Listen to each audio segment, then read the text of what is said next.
Bonsoir, merci de nous rejoindre dans cette édition Touraine-Val-de-Loire. Dans l'actualité de ce mercredi, les Restos du Cœur qui vont bientôt entamer leur campagne hivernale et peut-être que les chiffres pourraient enregistrer une stagnation en 2016. Reportage. Au centre d'activité des Restos du Cœur de Tours, tous les bénévoles sont sur le pont pour inscrire les futurs bénéficiaires de la campagne d'hiver. C'est soumis à condition de ressources.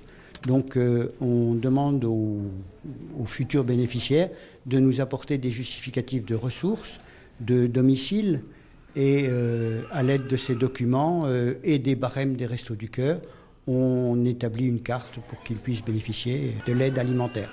Le président des Restos du Cœur d'Indre-et-Loire lui constate pour l'instant une certaine stabilisation du nombre des bénéficiaires.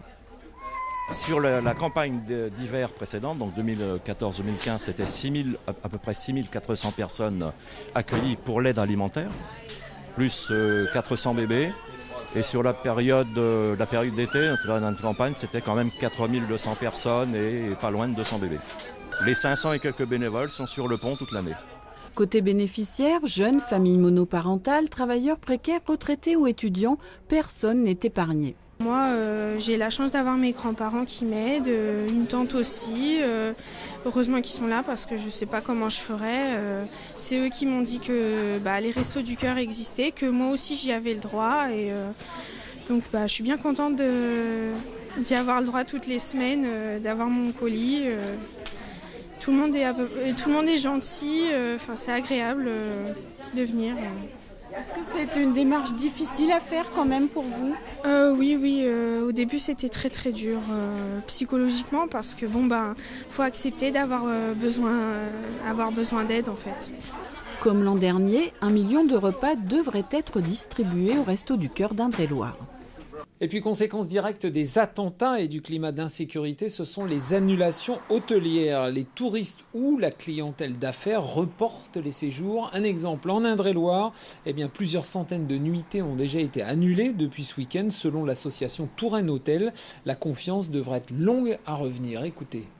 Tout le monde a été impacté parce que les origines de nos clients sont étrangères. Nous avons des touristes qui viennent pour le loisir en hiver, qui sont anglo-saxons, qui sont asiatiques. Nous avons des clientèles chinoises, taïwaniennes, coréennes. Actuellement, toutes ces nationalités mettent un frein à leur déplacement. Le sentiment d'insécurité est un des premiers freins à venir en France. Et ce sera la première cause d'annulation. Le Grand Prix automobile de Tours quitte les bords de Loire, c'est officiel, et s'installe près de la Vienne, à Chinon. Un divorce entre les organisateurs et la municipalité de Tours qui, semble-t-il, n'ont pas vraiment la même vision des choses. Reportage. Elles vont désormais exhiber leur carrosserie reluisante, faire rugir leur moteur au bruit inimitable, en roulant dans les rues de Chinon, où se tiendra le prochain Grand Prix de Tours, dédié aux vieilles automobiles. Parce que Tours, c'est impossible. Il y a un problème de communication avec la ville qui est évident, on n'a pas de réponse à nos questions. Non seulement le Grand Prix de Tours ne s'agrandit plus, mais il régresse. On a perdu 40% de surface, c'est très compliqué le tramway, et les gens, les concurrents, le public, les concurrents, ça leur plaît plus. Donc il fallait qu'on trouve des solutions. Sur la place Jeanne d'Arc, alors tu m'as dit qu'il y avait une capacité de 217 places. L'édition de juin sera donc plus imposante, avec la participation d'une centaine de véhicules supplémentaires. Ils circuleront le long des berges de la Vienne, en drainant un public sans doute plus nombreux, lui aussi. Une aubaine pour la ville qui ne va pas dépenser grand-chose pour accueillir l'événement.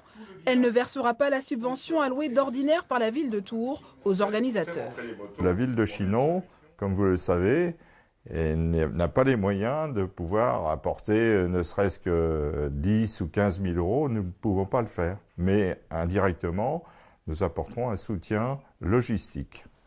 20 000 personnes sont attendues pour ce 16e défilé gratuit des vieilles autos du 24 au 26 juin prochain.